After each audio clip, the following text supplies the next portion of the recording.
Buenos días a todos. Espero que estén muy bien. Yo soy Isabel Cosio, residente de cirugía general. Hoy les voy a exponer pancreatitis crónica, el enfoque diagnóstico y terapéutico y darle las gracias a mi asesor, el doctor Álvaro Duarte, cirujano hepatobiliar. No, la varita mucho. Ahorita. ¿O tienes que imprimir la presentación? Eso. Listo, entonces este es como el derrotero que vamos a tener y para empezar la definición. Entonces la pancreatitis crónica es una enfermedad fibroinflamatoria progresiva del páncreas que se va a caracterizar por una distorsión y destrucción progresiva del parénquima pancreático y sus acinos. Esto se va a dar por factores de riesgo genéticos o ambientales que tenga el paciente, que ya vamos a ver tiene una presentación muy heterogénea y un curso difícil de predecir. Es muy difícil llegar al diagnóstico de estos pacientes, entonces son pacientes que tristemente vamos a diagnosticar de manera tardía cuando ya el daño instaurado es muy grande. Y como los diagnosticamos de manera tardía, adicionalmente, ellos van a tener dolor crónico y van a tener una afectación en su calidad de vida importante. En cuanto a la epidemiología, la incidencia global es de 10 en 100.000 habitantes y viene en aumento. La incidencia para Estados Unidos es de 5 a 8 en 100.000 adultos, la prevalencia de 50 en 100.000. Para Colombia no hay datos específicos, pero para Latinoamérica va hasta 20 en 100.000 habitantes, o sea que también viene en aumento y se da más en hombres y en pacientes de raza negra. En cuanto a la fisiopatología, tenemos la teoría de la necrosis fibrosis. Entonces, lo primero que vamos a tener es una anoxa, bien sea el alcohol, el cigarrillo o un paciente con alguna enfermedad genética.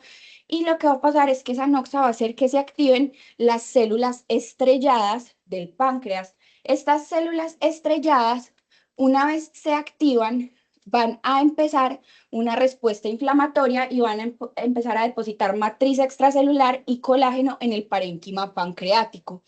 Adicionalmente van a liberar interleuquina 4 y 13 que van a atraer a los macrófagos. Los macrófagos van a liberar el factor de crecimiento beta y ese factor va a activar aún más las células estrelladas. Adicionalmente, el factor de crecimiento también va a influir en la patogénesis del dolor. Tenemos un páncreas inflamado al que se le está depositando matriz extracelular y colágeno. Va a haber fibrosis perineural y compresión de los nervios en el parénquima pancreático, lo que inicialmente va a causar un dolor periférico y posteriormente se van a sensibilizar las neuronas y va a pasar a ser un dolor central de muy difícil control, que esta es el principal síntoma y la principal queja de los pacientes con pancreatitis crónica. En cuanto a la historia natural, tenemos que más o menos el 10% de los pacientes van a presentar pancreatitis crónica después de un único episodio de pancreatitis aguda y hasta el 30% la presentan después de episodios recurrentes. Inicialmente, los cambios de pancreatitis aguda y la pancreatitis crónica en su estado más inicial van a poder ser reversibles, pero cuando ya tenemos características morfológicas instauradas, que ya les voy a decir cuáles son, ya definitivamente no es posible revertir este daño. Y los pacientes generalmente los diagnosticamos en esta fase definitiva.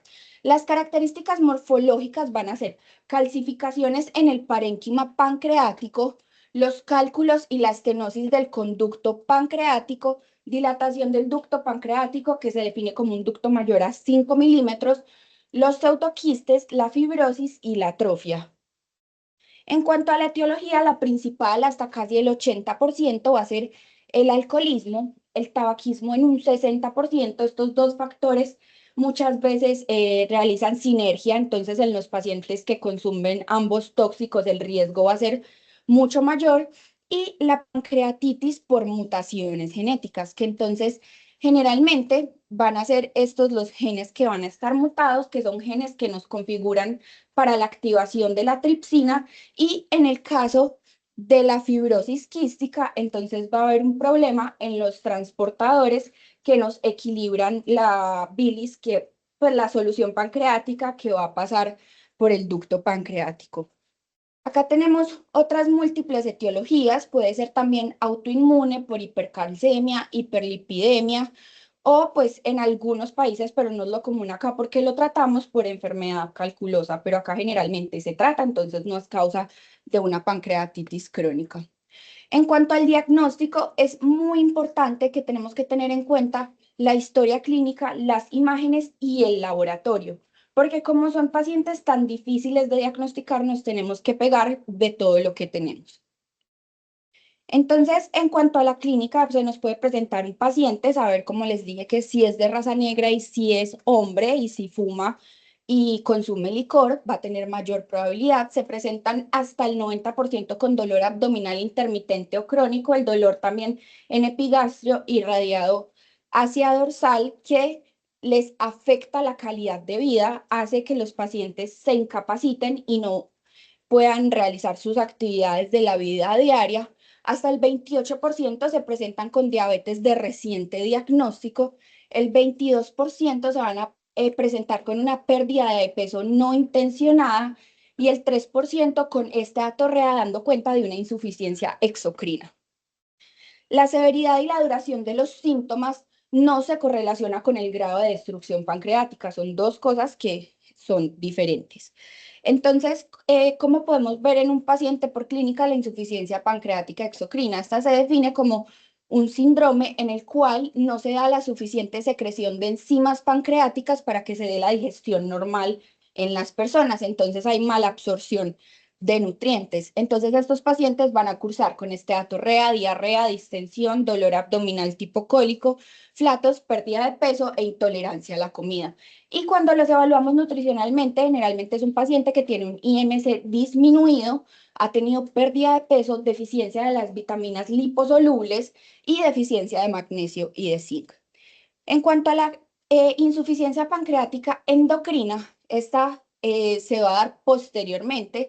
Es conocida también como la diabetes del páncreas exocrino, diabetes pancreatogénica o diabetes tipo 3C. Se van a ver afectadas todas las subpoblaciones de los islotes de Langerhans, entonces va a haber una deficiencia de insulina y de glucagón y van a ser unos diabéticos que van a tener niveles de glucosa en sangre completamente lábiles y de muy difícil control. Las pruebas de imagen acá es donde quiero que esto se les quede, es el método más utilizado para establecer el diagnóstico. ¿Por qué? Porque nos va a mostrar los cambios morfológicos que les comenté al principio con los que cursaban la pancreatitis crónica. Entonces, ¿qué buscamos con las pruebas? Que nos muestren la anatomía del parénquima y que nos muestren la anatomía ductal pancreática. Entonces, la ACG nos dice que la TAC y la resonancia son las imágenes de primera línea.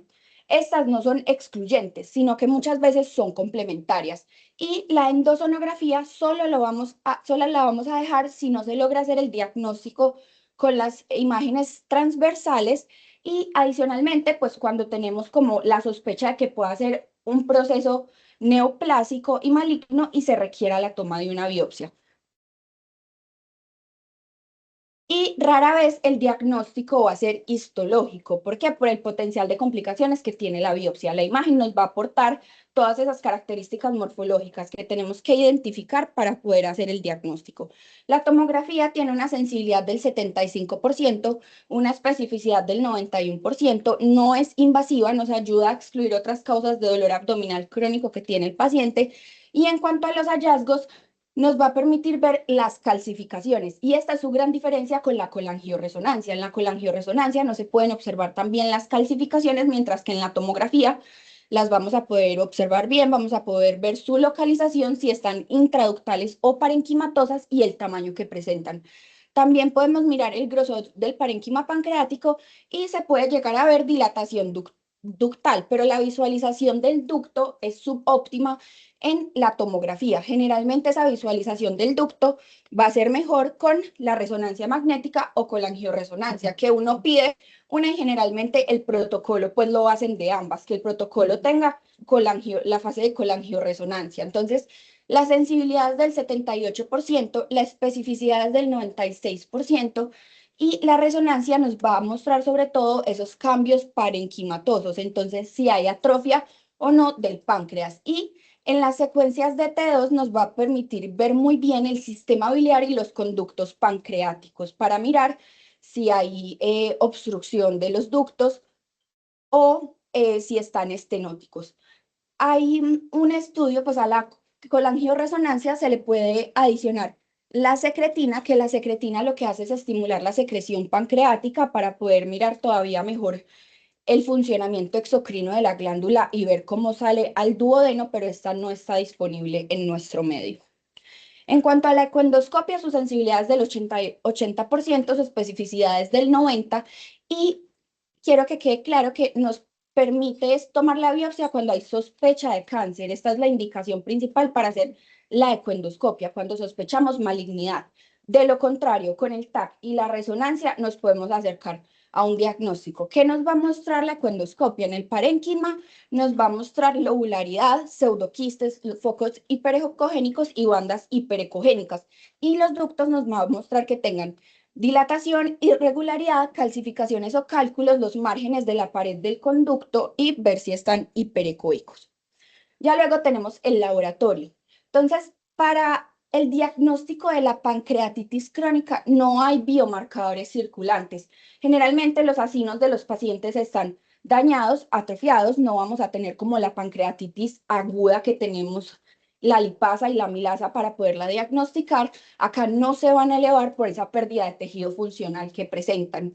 En cuanto a la insuficiencia exocrina, entonces esa insuficiencia exocrina la vamos a poder medir, bien sea por la grasa en heces medida por 72 horas, que sea de 70 a 100 gramos al día, pero obviamente esto es una prueba muy horrible porque tiene que tener una restricción de la dieta, pues y medir la grasa en las heces por 72 horas horrible, o la lactasa fecal menor a 200 microgramos por gramo nos hace también el diagnóstico de una insuficiencia exocrina. Para la insuficiencia endocrina con la hemoglobina glicosilada para el diagnóstico de la diabetes, y hay algo muy importante y son los marcadores tumorales. ¿Por qué son importantes en este contexto?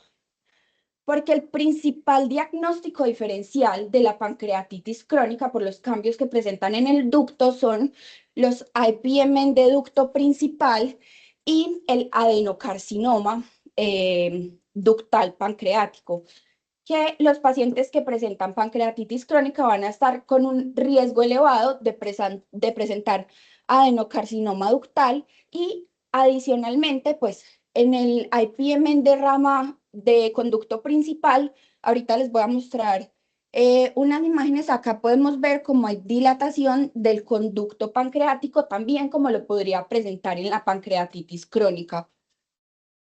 Entonces, con los marcadores CA19-9 y el ACE nos podemos llegar a hacer una idea, pues como un poco mejor, como llenarnos de motivos.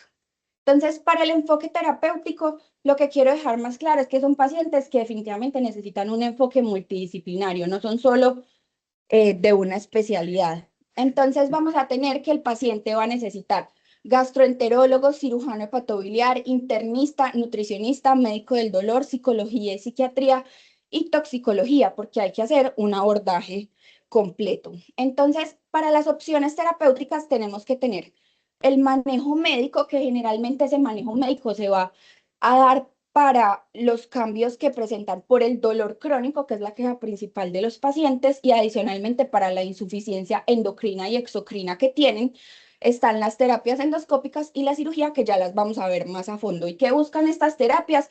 Preservar la función pancreática lo más que se pueda y disminuir el dolor en los pacientes. Entonces, el manejo médico para el control del dolor, lo que suena más bobo, pero lo más importante en estos pacientes es modificar el estilo de vida y el cese del cigarrillo y el alcohol, porque son noxas que si persisten, el paciente va a seguir con una alteración y va a seguir presentando dolor porque tiene la injuria todo el tiempo ahí. Ya luego, en cuanto a qué analgésico usar, vamos a usar la escala del dolor de la OMS, entonces nos podemos empezar a escalar desde analgésicos no opiáceos hasta los opiáceos, y son pacientes que van a presentar un dolor neuropático porque, como les conté, van a tener una fibrosis perineural, los nervios van a estar comprimidos, entonces muchas veces nos podemos usar Nos podemos ayudar de pregabalina, de antidepresivos tricíclicos o de inhibidores de la recaptación de serotonina para mejorar el dolor en estos pacientes. También se ha descrito el bloqueo del plexo celíaco, pero es muy importante que sepan que el bloqueo del plexo celíaco se puede hacer percutáneo o se puede hacer también por ecoendoscopia, pero el efecto que va a tener ese bloqueo es menor a 6 meses. A los 6 meses es un paciente que nuevamente se va a presentar con dolor. Y la terapia de reemplazo enzimático, si bien uno la da encaminada a la insuficiencia exocrina del paciente, en algunos estudios ha mostrado que realizar la terapia de reemplazo enzimático puede ayudar en algo al dolor crónico que presentan estos pacientes. En cuanto a la nutrición, entonces estos pacientes, el 17% van a tener deficiencia de vitaminas liposolubles, el 25% tienen un índice de masa corporal bajo y hasta el 62% posteriormente van a presentar sarcopenia y osteoporosis por los déficits nutricionales que tienen. Entonces, siempre hay que dar terapia de reemplazo enzimático si hay insuficiencia exocrina. ¿Cómo se da la terapia de reemplazo enzimático? Mínimo son 25.000 unidades de lipasa con cada comida. Se toma sobre la comida, no antes de la comida. Pero pues nos recomienda este artículo de Lancet que leí que cuando no hay cirugía pancreática previa, entonces 50.000 unidades de lipasa con cada una de las comidas principales, y cuando ya hay una cirugía previa, pues se va aumentando y se van monitorizando los síntomas del paciente de esteatorrea, de disconfort abdominal para poder saber hasta dónde llegar con esta terapia. Y entonces, ahora sí, pues como el grueso de la charla es abordaje endoscópico o quirúrgico para estos pacientes. Entonces, para describirles un poquito, el manejo endoscópico desde hace, inicialmente se consideraba que era una línea menos invasiva y por mucho tiempo se consideró que lo ideal era darle a los pacientes inicialmente el manejo menos invasivo posible, que era el endoscópico, ¿cierto? ¿A qué pacientes se les prefería dar a este manejo? A pacientes que tenían estenosis predominante de la cabeza pancreática y cálculos intraductales de la cabeza del páncreas o cuerpo proximal. Entonces, dependiendo de lo que tuvieran, se puede realizar stents, esfinterotomía, extracción de cálculos, dilatación de la estenosis y litotripsia con posterior retiro de los cálculos. Entonces acá tenemos estas guías de la ASGE.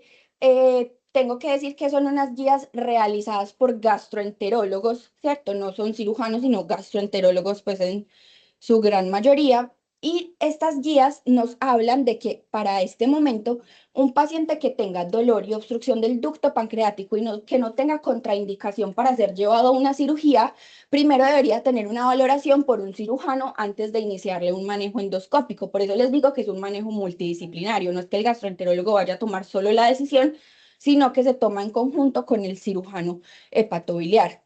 Y ellos pues nos dicen que si definitivamente la cirugía está contraindicada, entonces se puede dar manejo endoscópico. Por manejo endoscópico, para el dolor se puede realizar el bloqueo del plexo celíaco. Para las estenosis se ponen stents, se prefiere que sea un único stent con el mayor diámetro posible y que sea plástico. Ya si son refractarias, ya se mira si se debe poner un stent metálico. Y los cálculos, muchas veces, entonces, dependiendo de los cálculos, si son mayores a 5 milímetros, nos dicen que se lleva litotripsia y ya se mira si tiene o no la necesidad de realizar CEPRE para la extracción, o si son menores a 5 milímetros, se lleva CEPRE. Pero acá haciendo la acotación de que muchas veces, no por el hecho de retirar el cálculo, al paciente le va a mejorar el dolor, puede que quede igual. Entonces, ¿hasta dónde podemos pensar en manejo endoscópico? Hay que definir rápido un fallo al manejo endoscópico, que son aquellos pacientes en los que no disminuye el puntaje de la escala análoga del dolor a pesar de máximo 3 intervenciones, y nunca dejarlos más de 12 meses tratando de hacerles y de hacerles terapias endoscópicas, ¿cierto? ¿Por qué? Porque ya para hablarles del manejo quirúrgico, entonces vamos a ver una serie de estudios que nos hablan de que lo último que se ha demostrado para pancreatitis crónica es que muchas veces probablemente lo mejor para el paciente sea llevarlo tempranamente a una cirugía. Porque esa cirugía temprana lo que va a permitir es que no haya ya una sensibilización tan crónica de los nervios y no haya ya un dolor central que posteriormente no se pueda modular. Incluso a los pacientes les va mucho mejor cuando se llevan a cirugía temprano que cuando se llevan a cirugía tarde. El dolor disminuye más cuando se llevan a cirugía de manera temprana. Las indicaciones quirúrgicas, el 80% de las veces la indicación es dolor abdominal refractario.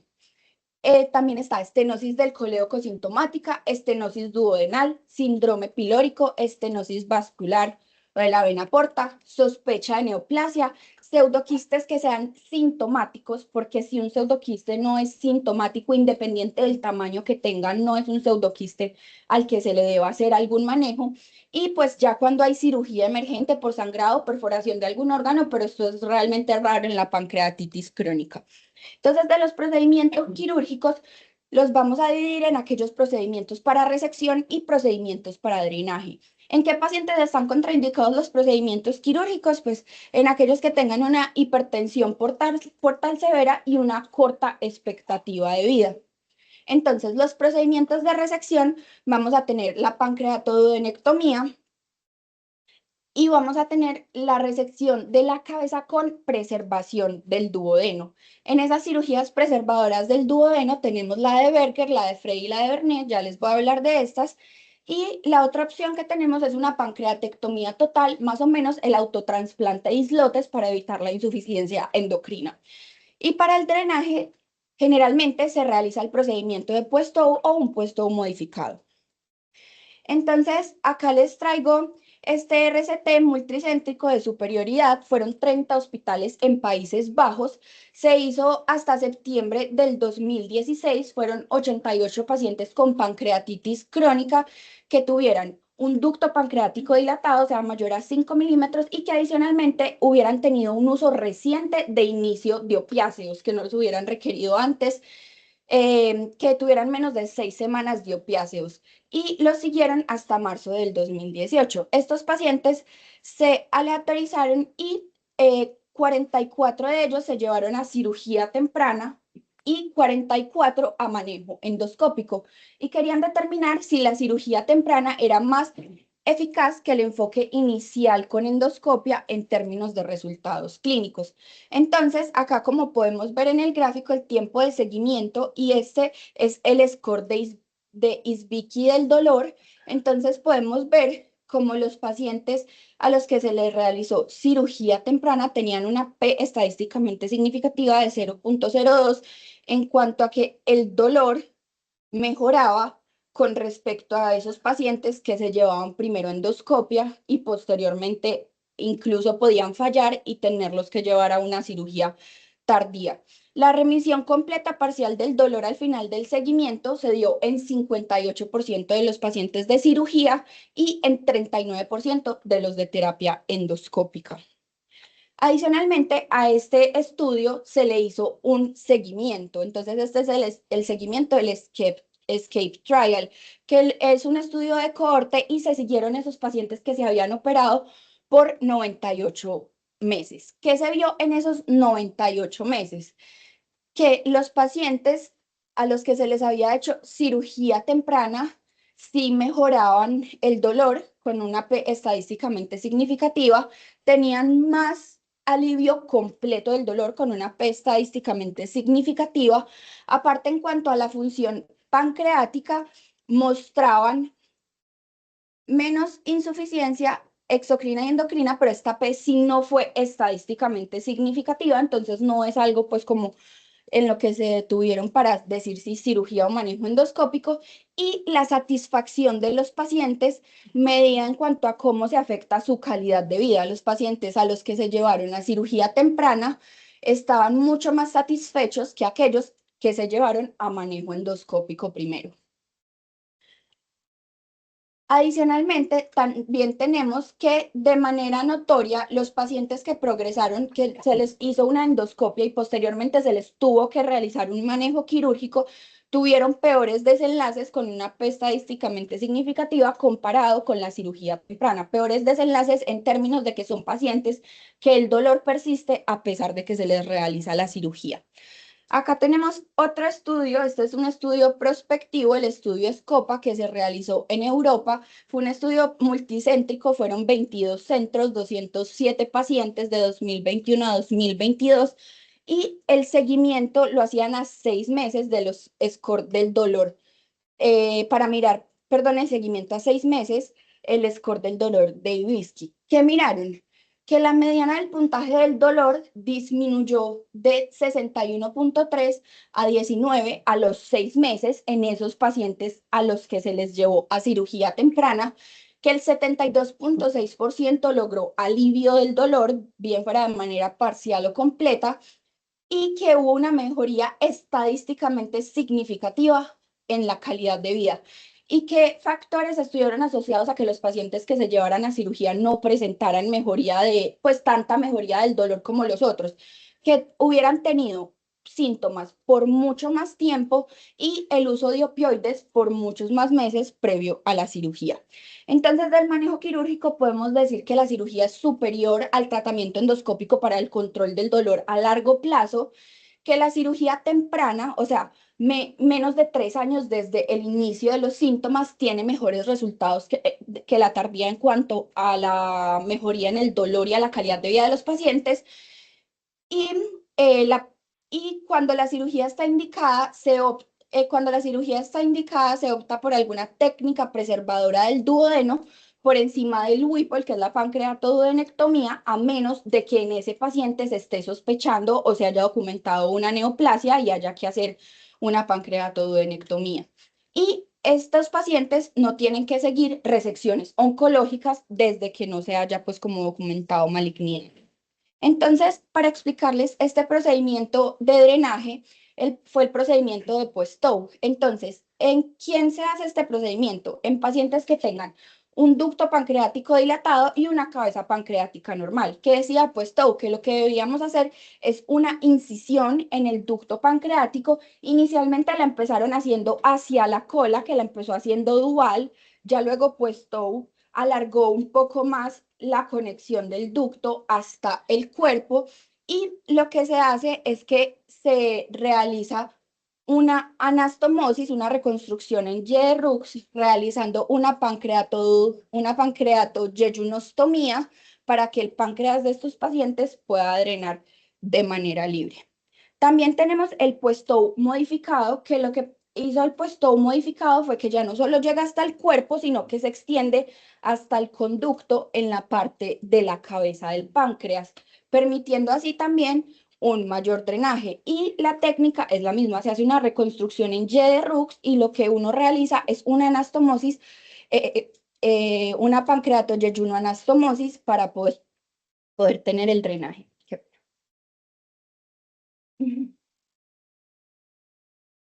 Bueno, ya luego de los procedimientos de resección como tal, tenemos la pancreatodenectomía o la cirugía de Whipple, que es de elección cuando no ha sido posible descartar malignidad o el paciente tiene malignidad. ¿Qué pasa con la cirugía de Whipple?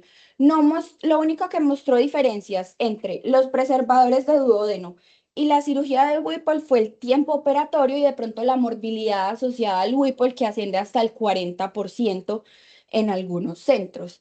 Y adicionalmente, en la cirugía del Whipple, uno debe hacer una transección del páncreas, teniendo en cuenta que se debe generar un túnel entre los vasos mesentéricos y el páncreas, pero como son pacientes que han presentado episodios de pancreatitis a repetición, eso es inflamación y están completamente adheridos y va a ser muy difícil lograr manipular esto sin tener una lesión de los vasos. Y ya posteriormente, pues si está indicada la pancreatoduodenectomía y se realiza, la reconstrucción se hace con las 3 anastomosis, la pancreatoyeyunostomía, la hepatoyeyuno y adicionalmente la anastomosis intestinal.